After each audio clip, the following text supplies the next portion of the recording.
Okay, so now we're going to start on chapter 25. So we're going to talk a lot about phylogenies in this PowerPoint. Okay, so the objective for this lecture is to see how there's been a lot of change that has occurred in 3.5 billion years of life on Earth. And we're going to ask how we study the history of life using phylogenetic trees. So, because biologists have to consider, tremendous change in life on Earth over vast amounts of time, they use two major analytical tools to reconstruct the history of life. So they use phylogenetic trees, which we're going to look at right now, and then also the fossil record. So the branching evolutionary history of a group of organisms is called a phylogeny. And a phylogenetic tree is a simplified diagram of this history. Okay. Systematics is a field of biology that looks at the relationships among the organisms and looks at the patterns of those relationships. Okay. And then the most universal phylogenetic tree is called the tree of life. Phylogenetic trees have a wide variety of uses. Okay. So they can be used in taxonomy, which is to describe the name and classify species and taxa. They can also be used in medicine to look at diseases, okay, and to see how they're changing. And then they can also be used to identify endangered species. And so here we're looking at a phylogenetic tree. So let's go over the different parts of it. Okay. And so if we start here at the bottom, or sorry, not the bottom. If we start on the left side where you see the root of the tree, so the root indicates the most ancestral branch of the phylogenetic tree. Right next to the root, you see one of the nodes, but there's more than one node here. So the node indicates where a branch splits into two or more branches. So you're looking at a recent common ancestor that divides into descendant groups. Okay. So here, this is a phylogenetic tree for salmon. So you can see different types of salmon, like the pink salmon, sockeye salmon, and the king and the coho. And then you also see an outgroup that they included, which is the Arctic grayling. So that's just another type of fish. When you see a polytomy, that means that there's uh, more than two descendant groups. Okay? And when you have more than two descendant groups, that means that there's not enough information to know which two groups are more closely related to each other. So they don't know which two groups are the sister taxa.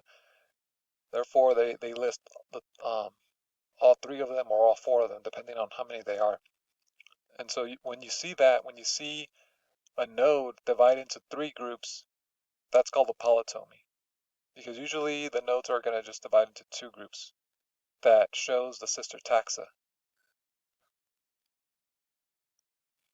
Okay.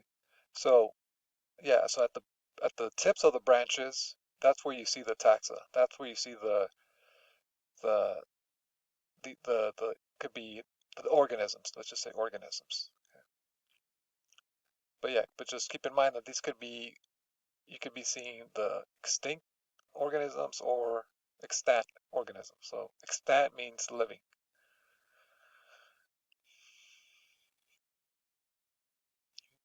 So it's important to know that the taxa are always located on the branch tips, never within the tree, because none of these taxa are the ancestors of the others.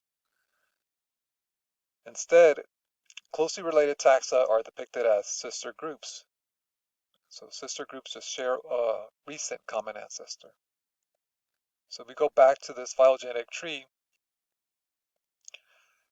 so the reason you don't see taxa within the group is because we're not looking at the ancestor species of Arctic salmon. We're looking to see how closely related these salmon are, among, how closely related the different salmon are.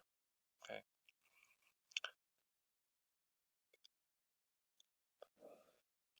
So this outgroup, the Arctic grayling, does not indicate that this fish is the ancestor of the salmon.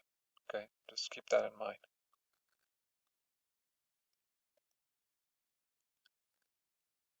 So the nodes represent speciation events, and the branches of the trees can rotate at each node. So that's another thing to keep in mind, is that the proximity of the labels of the tree are not really useful to determine the relationships, because these can be rotated. So if you look at the pink salmon and the sockeye salmon, look at this group here in green, the pink salmon, the sockeye salmon, and then the king and the coho. So all all of these could be rotated. So if you looking at this node here, that lets you know that the pink salmon and the sockeye salmon, those two could flip, okay, and not change the relationship between the fish. Same for the king and the coho. Those could switch with each other. Okay. So because they can rotate, it's just I could rewrite this, I could redraw this phylogenetic tree and flip the different fish, and the relationship would be the same. So because those are able to flip, that lets you know that the pink salmon is just as related to the king salmon as it is to the coho. So that's why you have to keep in mind that the proximity of the labels doesn't really tell you anything. Okay. So the pink salmon is just as related to the king salmon as it is to the coho, because you can redraw this monophyletic group over and just flip these two. Okay. Same for the sockeye salmon. The sockeye salmon is just as related to the king salmon as it is to the coho salmon. Okay.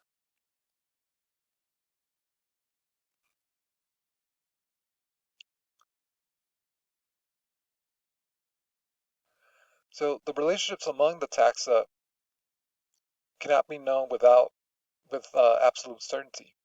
So phylogenetic tree relationships must be estimated from the best available data. And the phylogenetic trees are hypotheses that can be tested. So to look at the relationships in phylogenetic trees, one thing you could do is use a data matrix. So you have to determine which group of organisms you're going to compare, and you also have to decide which characteristics to use in order to construct your data matrix. So a character or trait is it could be any genetic, morphological, physiological, developmental, or behavioral characteristic. Each character has two possible states, either present or absent. So if the trait is present, you'll see a 1. If the character is absent, you'll see a 0. Another thing you want to include in the data matrix is the outgroup. So it's usually the outgroup is closely related to the study group, and it's used to distinguish the ancestral versus derived traits. So an ancestral trait is a trait that's present in the ancestor group, and the derived trait is a modified ancestral trait that's present in the descendants. So ancestral traits and derived traits, so these are relative terms. So there are no traits that are strictly ancestral, and there are no traits that are strictly derived. So these are just relative. So it just depends on what you're comparing them to. So outgroups also evolve that do not represent ancestors of the other taxa in the tree. So that's why multiple outgroups are often used to estimate phylogenetic relationships. So here we can see a data matrix. So here the matrix is looking to see the relationship among humans, dogs, and lizards. And they're using the lungfish as the outgroup. And so the characters that they're using here are morphological characters. So we have a skull, limbs, hair, and lactation. Okay. Typically, a lot of the newer data matrices that are made with gene sequences or DNA sequences. But I mean, you can also see some where they're using morphological traits. So if we look at the data matrix and we start at the top row, we see that the lungfish has a skull, so that's why you see a 1, but it doesn't have the limbs, hair, or lactation. Okay? So that's why you see the zeros. The lizard has a skull and it also has limbs, okay? But it doesn't have hair or lactation. The dog and the human have all of the traits.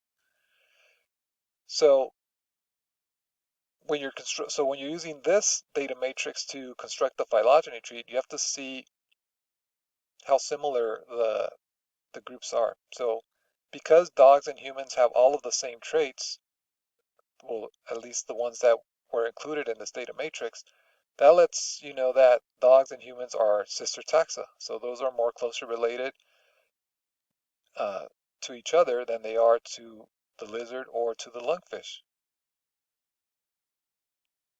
Okay. So that's why we have dogs and humans here as sister taxa. And then here you would see the node. And so because dogs and humans had all of the characters, or they had specifically the hair and lactation, that lets you know that the most recent common ancestor of dogs and humans also had hair and lactation. The lizard had limbs, okay, as well as a skull. So the only thing so they didn't have the hair and lactation, so we can't whoops.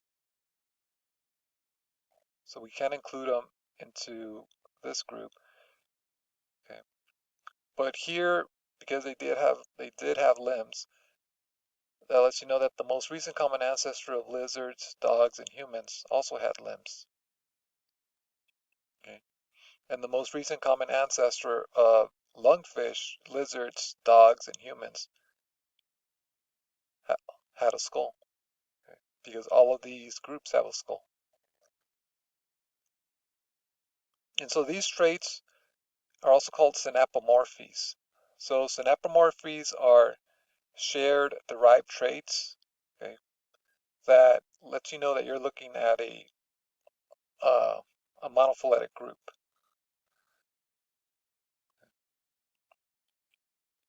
So these are shared derived traits. And so a monophyletic group is a group that forms an evolutionary unit that includes the ancestral population and also all of its descendants. So if we look at this diagram in red, this is it's showing a monophyletic group because if this is the ancestral uh, population here, it's including all of its descendants. So it would be this one, this one, this one, and this one. So that would be a monophyletic group. If it doesn't include all of the descendants, so like if we go to the blue one, we have an ancestral population, but not all of the descendants are included, then you're looking at a paraphyletic group.